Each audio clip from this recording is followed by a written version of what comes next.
कार्यक्रम सञ्चालक कमरेडलाई, ऐतिहासिक थबाङ रोल्पाको थबाङ हाम्रो केन्द्रीय आधार इलाकाको केन्द्रीय प्रतिनिधि थबाङमा आयोजित यो समारोहका अध्यक्ष कमरेड, अहिले मध्य पहाडी लोकमार्ग जनजागरण अभियान अन्तर्गत यहाँ आइपुगेका हाम्रो पार्टी केन्द्रका वरिष्ठ उपाध्यक्ष कमरेड नारायण काजी श्रेष्ठ, उपाध्यक्ष कमरेड कृष्ण बहादुर महरा, उपाध्यक्ष कमरेड अग्नि प्रसाद सापकोटा, उपाध्यक्ष कमरेड पम्फा भूषाल, उपाध्यक्ष कमरेड नन्दकिशोर पुन पासाङ, महासचिव कमरेड देव गुरुङ, उपमहासचिव कमरेड वर्षमान पुन, सचिव कमरेड बलदेव र सबै केन्द्रीय समितिका सहयोगदाता कमरेडहरू। मैले बोल्नुभन्दा अगाडि नै यहाँ धेरै कमरेडहरूले यो अभियानको बारेमा, हाम्रो केन्द्रीय आधार इलाकाको बारेमा, रोल्पा र थबाङको बारेमा धेरै गम्भीर र मार्मिक विचारहरू यहाँ प्रस्तुत गरि नै सक्नुभयो र कलाकार कमरेड र मित्रहरूले आफ्नो कला मार्फत, गीत मार्फत र संगीत मार्फत पनि रोल्पा जिल्लाको ऐतिहासिक भूमिका बारे, थबाङ गाउँको भूमिका बारे बडो सुन्दर ढंगले यहाँ प्रस्तुत भइ नै सक्यो। त्यसकारण मैले अब धेरै भन्नुपर्ने कुरा बाँकी रहेको जस्तो लाग्दैन।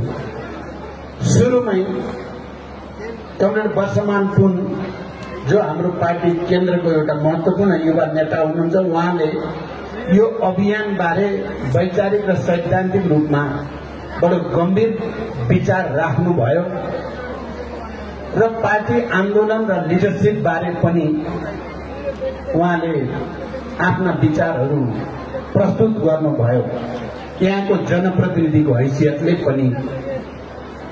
पछि कमरेड पम्फा भूषाल, जो पनि यो थबाङसँग, रोल्पासँग विभिन्न समयमा सम्बन्धित भएर काम गरेको लामो अनुभव छ, उहाँसँग अनुभूति छ। त्यो अनुभव र अनुभूति पनि तपाईहरुको अगाडि बडो गम्भीर ढंगले कमरेड पम्फा भूषालले पनि यहाँ राखिनै सक्नुभयो र खास गरी यहाँका महिला दिदीबहिनीहरूको त्याग, तपस्या र त्यसको महानताको बारेमा उहाँले बडो सुन्दर ढंगले विश्वभरि स्थापित भयो। महिलाहरूले बन्दुक बोकेको छापामारको रूपमा मास्क लगाएर खिचिएको 4 जना महिलाको फोटोको कुरा, मैले त्यो फोटो रिम भन्ने संस्थाको बेलामा संसारभरिका कम्युनिस्टहरूले त्यो फोटो प्रचार गरेको मैले आफैले थाहा पाएको छु। त्यो कुरा पनि राख्नुभयो र यसको भूमिका र महत्वलाई राम्रोसँग स्थापित गर्ने कोसिस गर्नुभयो। अनि कमरेड कृष्ण बहादुर महराले आफूले यही ठाउँमा, यही गाउँमा पार्टी सदस्यता लिएकोदेखि थबाङका जनताको भावना अनुसार नै आफूले निर्वाचन लडेका कुरादेखि यो अभियानको अर्थ के हो भन्ने कुरा संक्षिप्तमा उहाँले राख्नुभयो र आफ्नो भाव व्यक्त गर्नुभयो।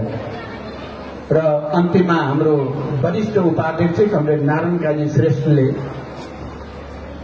यो अभियानको मात्रै अर्थ र महत्व होइन, नेपाली जनवादी क्रान्तिको मौलिकता सहित अब हामी एउटा नयाँ आन्दोलन र नयाँ अभियानमा जाँदैछौँ। त्यसको निम्ति विचार, राजनीति, संगठन, लिडरसिप र एउटा नयाँ क्रान्ति, सांस्कृतिक क्रान्तिको कुरा यहाँ उठि नै सकेको छ।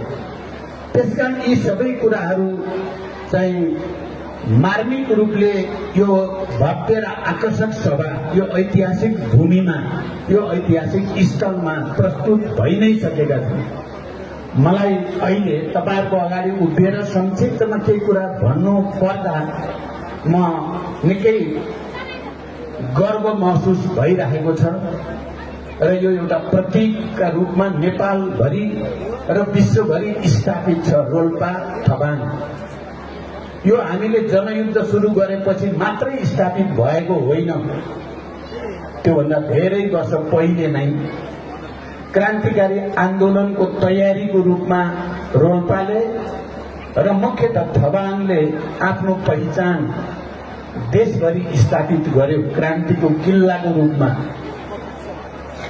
त्यति बेलाको निरङ्कुश सरकारको फौजी अत्याचारको प्रत्यक्ष सामना गर्ने पहिलो किल्ला बन्यो थबाङ। अहिले भर्खरै हाम्रा लोकप्रिय र आदरणीय कलाकार जीवन शर्माले जुन गीत गाउनुभयो त्यो गीत कालजयी गीत हो। त्यो कहिल्यै पुरानो नहुने, कहिल्यै नमर्ने गीत हो। त्यसले हामी जति बेला ग्रामीण वर्ग संघर्षको समयमा या जनयुद्धको तयारीमा सधैँ गाउने गीत हो त्यो हामीले। त्यो गीतले हजारौं र लाखौं क्रान्तिकारीहरूलाई प्रशिक्षित गर्यो, उत्तेजित गर्यो र प्रेरित गर्यो क्रान्तिमा अगाडि बढ्न। त्यो कालजयी गीत हो। यो सबै कुराले यसको भूमिका र महत्व राष्ट्रिय र अन्तर्राष्ट्रिय रूपमा पनि स्थापित भएको कुरालाई स्पष्ट गरेको छ। म जति बेला जनयुद्धको अन्तिम तयारीको चरणमा थिएँ, मैले इतिहासका सबै क्रान्ति अनुभवहरू, युद्ध विद्रोहका जति अनुभव नेपालमा थिए ती सबै अनुभवहरू पृथ्वीनारायण शाहले कस्तो छापामार युद्धको तरिका अपनाउँथे भन्ने कुरादेखि लखन थापा विद्रोहमा कस्तो तरिका अपनाइएको थियो भन्ने कुरादेखि झापा विद्रोह या अरू सबै 7 साल वरिपरिका सबैको अध्ययन गरेर एउटा निचोड निकाल्दै गर्दा र त्यो तयारीको क्रममा विभिन्न जिल्लामा गएर कमरेडहरूलाई भेट्ने र प्रशिक्षित गर्दै गर्दा रोल्पाको एउटा गाउँमा हाम्रो प्रशिक्षण थियो। त्यति बेला रोल्पाका केही महिलाहरू, खास गरी मैले सम्झेनी ललिरोका एउटा सामान्य महिला, जनजाति महिला, उहाँको क्रान्तिप्रतिको अगाध विश्वास, निष्ठा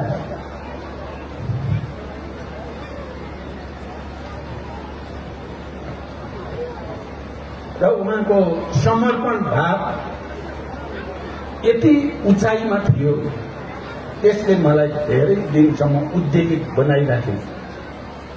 हामी पढे लेखेका, धेरै जान्ने सुन्ने भन्ने मान्छेहरू भन्दा रोल्पाको एउटा मगर सामान्य महिलामा क्रान्तिप्रतिको आस्था, विश्वास र निष्ठा यति उचाइमा हुन सक्छ भने हामीले आफ्नो कर्तव्य पूरा गर्नको लागि त्यसलाई एउटा असाधारण प्रेरणाको रूपमा मैले लिएको थिएँ। जनयुद्धको अन्तिम तयारीको बेलामा म आज तपाईहरुको अगाडि यो कुरा स्मरण गर्न चाहन्छु।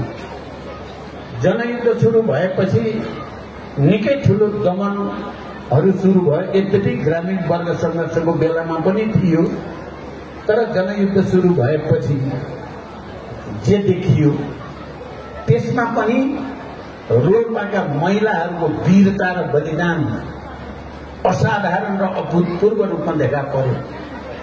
म सम्झना बुढालाई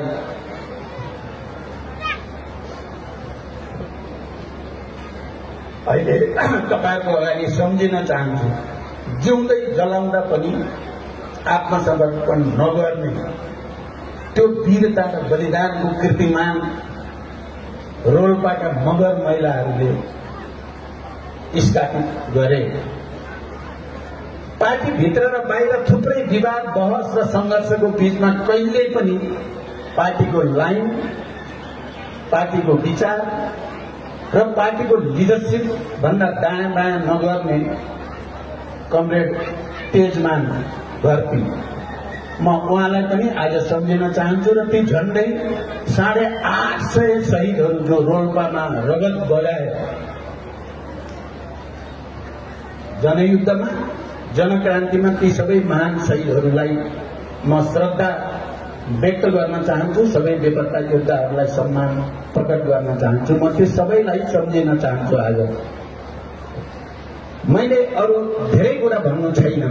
त्यही क्रान्ति र त्यही त्याग र बलिदानका असाधारण कीर्तिमानहरू कायम भएकै हुनाले जनयुद्ध अझै बन्दै गयो, जनयुद्ध विस्तारित हुँदै गयो। प्रतिक्रियावादी देशभित्र र बाहिरका अनेक षड्यन्त्र, अनेक अपरेसनहरूलाई प्रतिवाद गर्दै उनीहरूले जहिले पनि घेरा हाल्ने र सखाप पार्ने रणनीति अपनायो भने हामीले जहिले पनि घेरा तोड्ने र प्रतिवाद गर्ने, प्रतिरोध गर्ने रणनीति अन्तर्गत अगाडि गयौं। र त्यही जनताको महानताको कारणले नै यो दमनबाट परास्त भएन, बरु यो नयाँ राजनीतिक परिवर्तनको वाहक बनेर आयो। यो कुरा म एकचोटि यहाँ सबैलाई गम्भीर रूपले स्मरण गर्न अनुरोध गर्न चाहन्छु। त्यही आन्दोलनकै कारण हो कृष्णबहादुर महरा, अहिले उहाँको स्वास्थ्य अलि राम्रो भइसकेका छैन, उहाँलाई पटक पटक मन्त्री, पटक पटक शान्ति वार्ताको नेता, उप प्रधानमन्त्री, सभामुखको स्थानमा पुर्यायो। यही त्याग र बलिदानको जगमा त्यो भएको हो। त्यसैको जगमा कमरेड वर्षमान पुन पटक पटक मन्त्री हुनुभयो, अर्थमन्त्री हुनुभयो र राष्ट्रिय रूपमा मात्रै होइन अन्तर्राष्ट्रिय रूपमा पनि एउटा स्थापित व्यक्तित्व, सबैले उहाँ सल्लाह लिनै पर्ने व्यक्तित्वको रूपमा उहाँको विकास भयो। त्यही आन्दोलन र त्यही त्याग र बलिदानको बलमा नै कमरेड ओन्सरी घरती जस्ता एउटा गाउँमा जन्मेर हुर्केको सामान्य महिला मन्त्रीभन्दा अगाडि बढेर देशको पहिलो सभामुख पनि फेरि सफल सभामुख मानिसहरूले पत्याएको थिएनन्। रोल्पाको एउटा सामान्य मगर महिलाले सभामुख जस्तो गरिमामय पद राम्रोसँग ह्यान्डल गर्ला भन्ने मानिसहरूलाई लाग्दैन थियो, तर उहाँले अरूले भन्दा राम्रो गरिकन सभामुखको भूमिका निर्वाह गर्नुभयो। त्यस्तै हाम्रो यहाँ कुलप्रसाद केसीजी हुनुहुन्छ, मुख्यमन्त्री बन्नुभयो र सबभन्दा ठूलो पदमा पुग्ने यो जनयुद्धको कमान्डरको रूपमा स्थापित हामी सबैले माया गर्ने कमरेड नन्दबहादुर पुन, हामी नन्दकिशोर पुन पनि भन्छौं, पासाङ भनेर चिन्छौं, उहाँ यस बीचको सबभन्दा ठूलो पदमा पुग्नुभयो, उपराष्ट्रपति। त्यो पनि एक पटक होइन, दुई पटक उहाँ उपराष्ट्रपति निर्वाचित हुनुभयो र उपराष्ट्रपतिको रूपमा उहाँले आफूलाई बडो शुद्ध राखेर निक्लिनुभयो। थुप्रै विवाद त्योभन्दा पहिलाका उपराष्ट्रपतिका बारेमा यति धेरै कचिङ्गल थियो, त्यस्तो केही नभइकन बडो शालीन तरिकाले, सभ्य तरिकाले उहाँले त्यो भूमिका खेल्नुभयो। त्यस्तै विभिन्न प्रदेशमा, स्थानीय सरकारमा थुप्रै साथीहरू चाहिँले आफ्नो भूमिका खेल्नुभयो। त्यही क्रान्ति, त्यही त्याग र बलिदानको जगमा नै यो भएको हो। म त्यो सबै प्रक्रियामा ती सबै साथीहरूलाई सम्मान गर्न चाहन्छु, ती अझ मुख्यतः ती शहीद र बेपत्ता योद्धाहरूप्रति। मैले अहिले धेरै भन्नु छैन, यो पटक शहीद र बेपत्ता योद्धा र उनका परिवारहरूलाई केही सन्तोषका खबर भनेर मैले धेरै ठाउँमा बोलेको छु। पहिलोचोटि 18 वर्षपछि संघर्ष बहस गर्दा गर्दा बल्ल बल्ल नेपाल राज्यले अब जनयुद्धका शहीदलाई पनि राष्ट्रिय शहीद घोषणा गर्यो। मेरो नेतृत्वको मन्त्री परिषदले त्यो निर्णय गर्यो, राजपत्रमा प्रकाशित भयो र अब ती सबै राष्ट्रिय शहीदको सम्मान प्राप्त गर्ने ठाउँमा पुगे। यो हामी सबैको निम्ति खुसीको कुरा हो। त्यस्तै ऐन बन्यो र अब शहीद बेपत्ता परिवारलाई सम्मान गर्ने, पार्क बनाउने इत्यादि कामहरू पनि अगाडि बढ्दैछन्। म आज रोल्पाको यो थबाङमा तपाईहरुको अगाडि उभिएर यो कुरा एउटा सकारात्मक सन्देशको रूपमा भन्न चाहन्छु। यति भनिसकेपछि यहाँ पहिले नै कमलहरूले धेरै गम्भीर रूपले राखिसक्नु भएको कुरा मैले भनि नै सकेँ। हामीले हुलाकी मार्ग केन्द्रित अभियान भनेर चलायौं। यो अभियान चलाउन अगाडि हामीले केन्द्रीय समितिमा गम्भीर आत्मसमीक्षा गर्यौं। कतै न कतै हाम्रो पार्टीले जस्तो भूमिका निर्वाह गर्नुपर्ने थियो संविधान घोषणा भइसकेपछि त्यो भूमिकामा हाम्रो कमजोरी भएको छ भन्ने महसुस गर्यौं। हामीले शहीद बेपत्ता योद्धा घाइते अपाङ्ग जेल मेल यातना भोगेका हाम्रा साथीहरूसँगको सम्बन्ध पनि लुज गरिराखेका छौं। हामीले क्रान्तिको बेलामा हामीलाई सुरक्षा संरक्षण त्याग र बलिदानद्वारा हामीलाई अगाडि बढाउन उत्प्रेरित गर्ने जनतासँग आदिवासी जनजाति दलित महिला मुस्लिम थारू मधेसी सबैसँगको सम्बन्ध पनि हाम्रो कमजोर भयो भन्ने रियलाइज हामीले गर्यौं र यो रियलाइज गरिसकेपछि यसलाई हामीले यथास्थितिबाट अर्को ठाउँमा पुर्याउनु पर्छ र हामी फेरि जनतासँग जोडिनु पर्छ। किनकि हामीले सुशासनको अभियान सुरु गरेका थियौं, अघि कमरेडहरूले राखि नै सक्नु भएको छ। भ्रष्टाचारका विरुद्ध हामीले साँच्चै नै एउटा नयाँ आन्दोलनको रूपमा अगाडि बढाउने जमर्को गर्यौं। हामीले सामाजिक न्यायको क्षेत्रमा ठूल्ठूला रिकर्डहरू बनाएका छौं, चाहे त्यो नागरिकताको कुरा होस्, चाहे मिटर ब्याज पीडितहरूको समस्याको कुरा होस्, चाहे सामाजिक सुरक्षा कोषमा नेपालीहरूलाई आबद्ध गर्ने कुरा होस्। अहिले झन्डै 15 लाख नेपाली युवाहरू जो विदेशमा छन् तिनीहरू अहिले त्यो कोषमा आबद्ध भएका छन्। झन्डै 1 खरब 25 अरब रुपियाँ जम्मा भएको छ र त्यो अब जनताको विकास निर्माणको निम्ति लागू गर्न सकिन्छ र अनि सबै हाम्रा श्रमिकहरूका छोराछोरीहरूको भविष्य सुनिश्चित गर्नको लागि त्यसको सदुपयोग गर्न सकिन्छ। यस्ता थुप्रै कामहरू। तर हामीले राम्रो काम गर्न खोज्दा खोज्दै फेरि दलालहरू बुर्जुवाहरू पनि भन्छौं हामी, अनि ठूल्ठूला नोकरशाहहरू भूमाफियाहरूलाई मन परेन हाम्रो कुरा र उनीहरूले अनेक जालझेल र षड्यन्त्र गरेर हामीलाई राम्रो काम गर्दै गरेको सरकारलाई हटाउने र नराम्रो कामको फेरि सुरुवात गर्ने क्रम गरे। यो कुरा पनि मैले धेरै भन्नु पर्दैन, तपाईहरुले बुझिसक्नु भएको छ आदरणीय जनसमुदाय। त्यसकारण मैले सदनमा अन्तिम पटक बोल्दै गर्दा भनेको थिएँ, तिनीहरूले दलालहरूका घरमा बसेर रातको अँध्यारोमा आफ्नै पार्टीलाई पनि जानकारी नदिइकन निकै जालझेलपूर्ण तरिकाले लोकतन्त्र विरोधी तरिकाले गरेका छौं। हामी फेरि जनताको बीचमा जान्छौं, जनताको तागत लिएर तिनीहरूलाई फेरि एकचोटि परास्त गर्न आउने छौं भनेर भनेको थिएँ। त्यही उद्देश्यका साथ हामी अहिले अभियानमा छौं। आदरणीय जनसमुदाय, हुलाकी मार्ग हाम्रै कारणले पछिल्लो चोटि अगाडि बढेको मार्ग हो, जसको वरिपरि झन्डै 1 करोड गरीब मजदुर किसानहरू बस्छन् या सबै देशभक्तहरू बस्छन्। त्यो ठाउँमा हामीले उनीहरूका कुरा सुनेर आयौं र अहिले मध्य पहाडी लोकमार्ग हुँदै अस्ति हाम्रो केन्द्रीय आधार इलाकाको रूपमा पहिलेदेखि परिचित जाजरकोट, रुकुम पश्चिम, रुकुम पूर्व, घरखरे र अहिले रोल्पा जो आधार इलाकाको केन्द्रको पनि केन्द्रको रूपमा यो ठबाङ रहेको थियो, हामी त्यहाँ आइपुगेका छौं र हामीले एउटा नयाँ प्रेरणा यहाँबाट लिन चाहेका छौं। हिजो हामीले तपाईहरुलाई जनवादी क्रान्तिमा अगाडि बढ्नको लागि, जनयुद्धमा अगाडि बढ्नको लागि अपिल गरेका थियौं र तपाईहरुले त्यो अपिललाई गम्भीर ढंगले आत्मसात मात्रै गर्नु भएन, त्यसलाई लागू गर्नको लागि जस्तोसुकै त्याग गर्न परे पनि तयार हुनुभयो। अहिले हामी यो सिङ्गो टिम तपाईहरुको अगाडि आएका छौं। हामी तपाईहरुलाई फेरि एकचोटि अपिल गर्न कि हामी अझै पनि सुशासन, सामाजिक न्याय र समृद्धि मार्फत समाजवादको आधार तयार पार्न, समाजवादी क्रान्ति नहुँदासम्म हाम्रो सपना, हाम्रा शहीदहरूको सपना पूरा हुने छैन। त्यसकारण त्यो सपना पूरा गर्न जनताको तागत बाहेक अरू कुनै विकल्प हामीसँग छैन। हामीलाई हिजो सिंहदरबार पुर्याएको जनताले नै हो, कुनै प्रतिक्रियावादी दलालले होइन।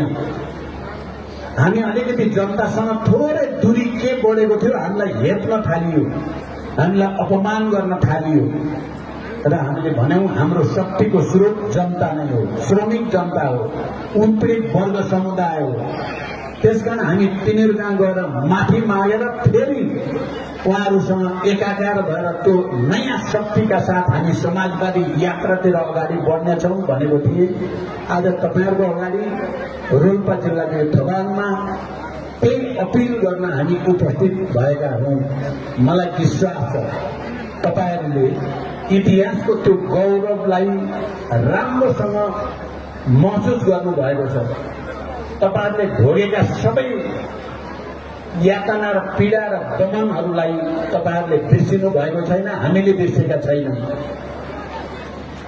र यहाँ साथीहरूले भन्नुभयो 70 वर्ष कटे पनि म एउटा नयाँ क्रान्तिद्वारा हाम्रा शहीदहरूको सपना पूरा नगरेसम्म नछोड्ने संकल्प सहित अहिले देशव्यापी अभियानमा छु र आज रोल्पाको ठगानमा तपाईहरुसँग अपिल गर्दा मलाई विशेष गर्व महसुस भएको छ।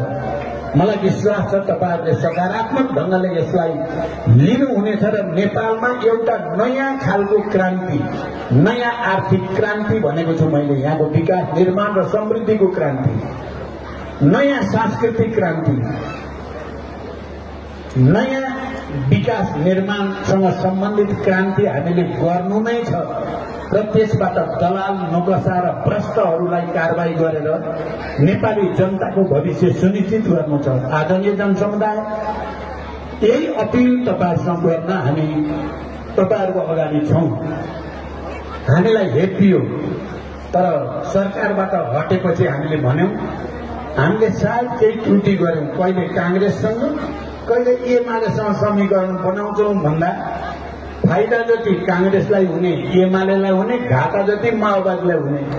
किनकि हामी माओवादी अलि सोझा छौं, इमानदार छौं, एकचोटि सहमति भएपछि साँच्चै होला भन्ठान्छौं। तर कांग्रेस एमाले फटाहा छन् भन्ने त सिद्धान्तमा त बुझेकै हो, तर व्यवहारमा यति धेरै फटाहा पनि हुन सक्छन् भन्ने कता कता सिद्धिँदो रहेछ। मैले सदनमा पनि भनेको थिएँ, स्वर्ग र नरकका कुरा तपाईहरुले सुन्नुभयो होला। 4 घण्टा लगाएर स्वर्ग र नरक सँगै जाने हो भने त होला कि क्या हो भने जस्तो लाग्ने। तर अब एनफ इज एनफ भन्छ क्या अंग्रेजीमा, अब अति भयो भनेर हामी आफ्नै खुट्टामा उभिने र आफ्नै जनतामा भर परेर फेरि एउटा नयाँ आन्दोलनतिर जाने संकल्प सहित तपाईहरुले देख्नुभयो हामी उपचुनावमा एक्लै लड्यौं, एक्लै जित्यौं। हामीले सोभियुको निर्वाचनमा हामी एक्लै लड्यौं, एक्लै जित्यौं। पहिलाको भन्दा धेरै माथि पुग्यौं। हामी पत्रकार महासंघमा एक्लै लड्यौं, एक्लै जित्यौं।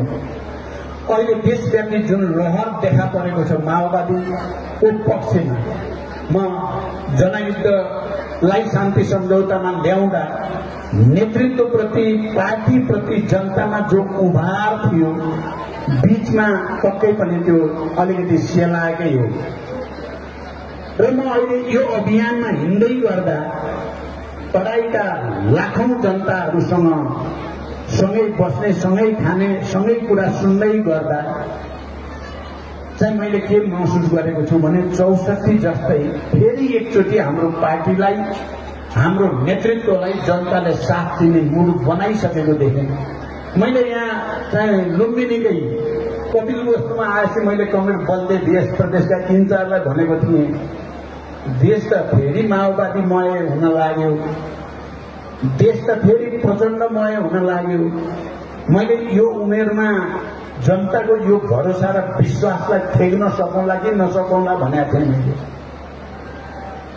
मलाई फेरि के हो भने जनताको साथ र समर्थन भयो भने जस्तो सुकै चुनौतीको पनि सामना गर्न सकिन्छ भन्ने कन्फिडेन्ट, आत्मविश्वास ममा छ। र त्यो लहर मैले जो देखेको छु त्यसको निम्ति म अन्तिम साससम्म पनि समाजवादको निम्ति, जनताको सम्पूर्ण मुक्तिको निम्ति समर्पित हुने तपाईहरुसँग कबुल गर्न पनि आएको हो म र हाम्रो सिङ्गो टिम। म तपाईहरुसँग कबुल गर्न चाहन्छु। धेरै चिज छन्, त्यो धेरै चिज भन्नु पर्दैन, तपाईहरुले बुझिराख्नु भएकै छ। सबै चिज अब फेरि एउटा नयाँ समाजवादी अभियानको निम्ति, फेरि सुशासनको निम्ति, सामाजिक न्यायको निम्ति र समृद्धिको निम्ति। मलाई लाग्छ रोल्पाको थबाङमा हाम्रा साथीहरूले जे कुरा राख्नुभयो र मैले जे कुरा तपाईहरुको अगाडि भन्दैछु सिङ्गो राष्ट्रले सुनिराखेकै छ। आम नेपाली जनताले सुनिराखेकै छन्, विश्वभरि रहेका हाम्रा नेपाली श्रमिकहरूले सुनिराखेकै छन्। हामी एउटा नयाँ आन्दोलनको तयारीमा छौं, एउटा नयाँ क्रान्तिको तयारीमा छौं। अघि यहाँ कुरा आइसक्यो, हामी यो अभियान अगाडि बढाउँदै जाँदा हामीलाई नै आश्चर्य लाग्ने गरी कांग्रेस एमालेका तलका सरकार प्रमुख, उपप्रमुख वा तलका नेताहरू चाहिँ हाम्रो अभियानमा संलग्न भए। उनीहरूले हामीलाई अभिनन्दन गरे, स्वागत गरे, थुप्रै कुराहरू गरे र यो हाम्रो मात्रै अभियान भएन, अब यो राष्ट्रको अभियान भयो। यसलाई अहिलेको भ्रष्टाचारीहरूको सरकारले ध्यान दिएको छैन, बुझेको छैन। जसरी हिजो जनयुद्धको तयारी गर्दा र जनयुद्ध सुरु गर्दा यिनै पार्टीका नेताहरू सरकारमा थिए र उनीहरूले भन्थे 3 महिनामा यिनीहरूको जनयुद्ध भन्ने हावा खुस्किन्छ, सिद्धिन्छन् भन्थे, तर हामी सिद्धिएनौं। अहिले त लाखौं करोडौं जनताको बीचमा हामी पुगेका छौं र जनताको साथ समर्थन हामीलाई प्राप्त हुँदै गएको छ। अझै पनि हामीले खबरदारी भनेका छौं, चुनौतीको साथ भनेका छौं, तिमीहरूले भ्रष्टाचारलाई रक्षा गर्ने, भ्रष्टाचार गर्ने, जनतामाथि चाहिँ निरङ्कुश शासन लाग्ने कोसिस गर्यौं भने हाम्रो यो खबरदारी विशाल जनसङ्घर्षमा परिणत हुनेछ। मैले भन्ने गरेको छु, विगतमा पनि भनेको छौं, भनेको मात्रै छैन, हामीले गरेको पनि छौं। तपाईहरुलाई सबैलाई सम्झना होला, म पहिलोचोटि गणतन्त्र नेपालको प्रधानमन्त्री हुँदा मध्य पहाडी लोकमार्ग र अघि साथीहरूले भने जस्तै उत्तर दक्षिण कोरिडोर एउटा घर्याङ जस्तो बनाएर नेपाल राष्ट्रलाई एकताबद्ध गर्ने भिजन सहित प्रस्तावित गरेको मार्ग हो मध्य पहाडी लोकमार्ग। अहिले जो कोरिडोरहरू बन्दैछन् उत्तर दक्षिण, त्यो हामीले नै त्यति बेला प्रस्तावित गरेको हो। यहाँहरूलाई थाहा छ, त्यति बेला हामीले 30,000 सम्म ऋण, 64 सालमा 30,000 ऋण भनेको अहिलेको 3 लाख, 4 लाख, 5 लाख बराबर हुन्छ। त्यो ऋण मिना गर्ने निर्णयबाट हामीले सुरु गरेको गणतन्त्र सरकारको यात्रा यति तपाईहरुले सम्झिदिनु होला। दोस्रो पटक प्रधानमन्त्री हुँदा तपाईहरुलाई थाहा छँदैछ, लोड सेडिङका कारण आतंकमा बाँचेको नेपाललाई लोड सेडिङ मुक्त बनाउनको लागि हामीले सेटिङ गर्यौं, कुलमान घिसिङ जस्ता कर्मचारीलाई सेट गर्यौं र हामीले लोड सेडिङ मुक्त नेपाल बनाउने मन्त्रीमण्डलको टिमलाई हामीले त्यही अनुसार अगाडि बढायौं। यति तपाईहरुले सम्झिराख्नु भएको छ, सम्झिराख्नु होला। र त्यति बेला देशको चाहिँ एकता के हुने हो भन्ने ठूलो चिन्ता थियो, मधेसमा आन्दोलन थियो, संविधान जे घोषणा भयो त्यसमा असन्तुष्टि जाहेर गर्दै ठूलै आन्दोलन थियो। मलाई लाग्छ अरू कसैले त्यसलाई रोक्न सक्ने ताकत थिएन अरूसँग। त्यो माओवादीको नेतृत्वमा दोस्रो पटक हामी प्रधानमन्त्री भएको बेलामा पटक पटक संवाद गरेर संविधान संशोधनको प्रस्ताव दर्ता गरेर उहाँहरूलाई पनि विश्वासमा लिएर लोकतान्त्रिक निर्वाचनको प्रक्रियामा देशलाई लगेको हुनाले नै राष्ट्रिय एकता सुदृढ भएर आज हामी राष्ट्रिय विभाजनको कुनै खतरा देख्दैनौं। यद्यपि हामी सतर्कता हुनैपर्छ, विदेशी ताकतहरू कहीँ न कहीँ चलखेल षड्यन्त्र गरिराख्छन्। तपाईहरुले दोस्रो कार्यकालका यी 2टा कुरा मात्रै सम्झिनु भयो भने यी युगान्तकारी छन्, ऐतिहासिक छन्। तेस्रो कार्यकालको कुरा हाम्रो वरिष्ठ उपाध्यक्षले अघि राम्रोसँग राखिसक्नु भएको छ। सुशासन, सामाजिक न्याय र समृद्धिका रिकर्डहरू बनेका छन्। यो कुरा तपाईँ हामीले जनताको बीचमा पुर्याउनु पर्छ र माओवादी केन्द्रले मात्रै यो देशमा सुशासन, सामाजिक न्याय र समृद्धिको यात्रालाई समाजवादको यात्रासँग जोड्न सक्छ। माओवादी बलियो हुँदा यो देशका सबै महिलाहरू बलियो हुनेवाला छन्, भएका छन्। माओवादी बलियो हुँदा यो देशका सबै दलितहरू बलियो हुनेवाला छन्, भएका छन्। माओवादी बलियो हुँदा आदिवासी जनजातिहरू बलियो हुनेवाला छन्। विगतमा थुप्रै उपलब्धि त्यसै कारण प्राप्त भएका छन्। माओवादी बलियो हुँदा मजदुर, किसान र सिंह राष्ट्रको स्वाधीनता अक्षुण्ण रहने र सुदृढ हुनेवाला छ। किनकि माओवादी आन्दोलनकै कारण इतिहासमा पहिलो पटक नेपाली जनता सार्वभौम सत्ता सम्पन्न भएका हुन्। पहिला नेपाली जनता सार्वभौम सत्ता नागरिक थिएनन्, रैती थिए। वंशवादी, सामन्ती, निरङ्कुशतावादीहरूका रैती, दास जस्तो मानिन्थ्यो र संविधानको स्रोत व्यक्तिलाई भनिन्थ्यो, वंशवादी राजा महाराजाहरूलाई भनिन्थ्यो। पहिलोचोटि इतिहासमा माओवादी आन्दोलन र जनआन्दोलनको संयुक्त प्रयासका कारण नै नेपाली जनता सार्वभौम अधिकार सम्पन्न भएर उनीहरूको सार्वभौमिकताको प्रयोग गरेर संघीय लोकतान्त्रिक गणतन्त्रको संविधान घोषणा भयो, जारी भयो। यो ठूलो चिज हो आदरणीय जनसमुदाय। अब हामी चाहन्छौं कि हामी नेपालमा योभन्दा अगाडि जान जरुरी छ। हामीले त्यति बेलै भनेका थियौं यो संविधानमा धेरै राम्रा कुरा छन्, तर यो पूर्ण छैन। हामीले भन्दा भन्दै पनि अन्य पार्टीहरूले सहमति नजनाएको हुनाले तत्कालको स्थितिमा हामीले केही सहमति गरेकै थियौं। तपाईलाई थाहा छ, हामीले भनेका थियौं प्रत्यक्ष निर्वाचित कार्यकारी राष्ट्रपति अनिवार्य छ यदि यो देशमा राजनीतिक स्थिरता खोज्ने हो भने, र अनि समानुपातिक निर्वाचन प्रणालीलाई पूर्णता दिन जरुरी छ। यदि यो देशमा भ्रष्टाचारीहरूले चुनाव जित्ने, करोडपति अरबपतिले चुनाव लड्न सक्ने, जित्ने, जनताका छोराछोरीले नजित्ने व्यवस्थाको अन्त्य गर्ने हो भने हामीले त्यसो गर्न जरुरी छ भनेर हामीले त्यति बेलै भनेका थियौं र अब समय आएको छ। हामी त्यो चिजलाई पूरा गर्नु छ र मात्रै हाम्रो क्रान्तिले पूर्णता प्राप्त गर्दै समाजवादतिर जानेछ। आज रोल्पाको थबाङमा इतिहासका ती अविस्मरणीय क्षणहरूलाई सम्झना गर्दै थबाङको महानतालाई फेरि एकचोटि विश्वव्यापी रूपमा स्थापित गर्ने, देशव्यापी रूपमा स्थापित गर्ने प्रतिबद्धता सहित समाजवादको नयाँ यात्रामा पनि हाम्रो केन्द्रीय आधार इलाका रोल्पा, रुकुम, पूर्व पश्चिम, जाजरकोट, सल्यान र देशभरि यो मध्य पहाडी लोकमार्गमा जो हामी हिँडिरहेका छौं त्यो हाम्रो सबै नै जनयुद्धको आधार इलाकाहरू हुन्। यो चाहिँ केन्द्रीय आधार इलाका हो।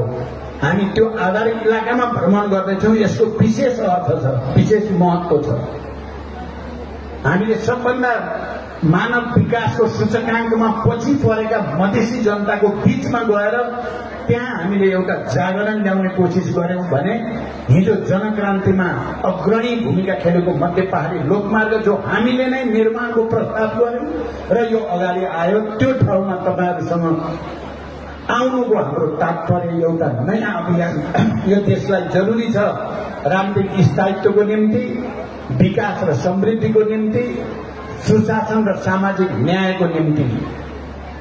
अब कतिपय मानिसहरूले हामीलाई फेरि घुम्दै फिर्दै त सरकारमै जाने होला। अघि त्यहाँ रुकुम पूर्वमा एकजना बुद्धिजीवीले प्रश्न गर्नु भएको थियो, सबै उस्तै त हो नि भनेर मैले भने।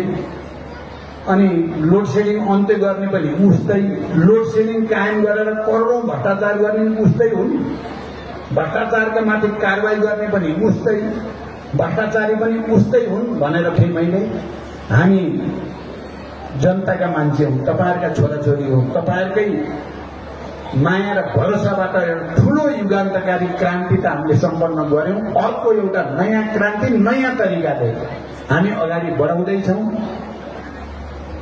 हाम्रो केन्द्रीय आधारित इलाका र मध्य पहाडी लोकमार्गका सबै जनताको हामीलाई साथ हुने विश्वास सहित र सरकारले हाम्रो खबरदारी र चुनौतीलाई गहिरो गरी सुनोस्, पछि धेरै ढिलो हुनेछ भनेर फेरि एकचोटि म चुनौती दिन चाहन्छु र मध्य पहाडी लोकमार्गमा जनताले हामीलाई दिएका ज्ञापन र मागहरू हामी केन्द्रीय प्रतिनिधि सभामा, सदनमा उठाउनेछौं, सरकारलाई दबाब दिनेछौं र जनताका माग पूरा गराउन सडक, सदन र सरकारका सबै मोर्चाबाट अगाडि बढ्नेछौं।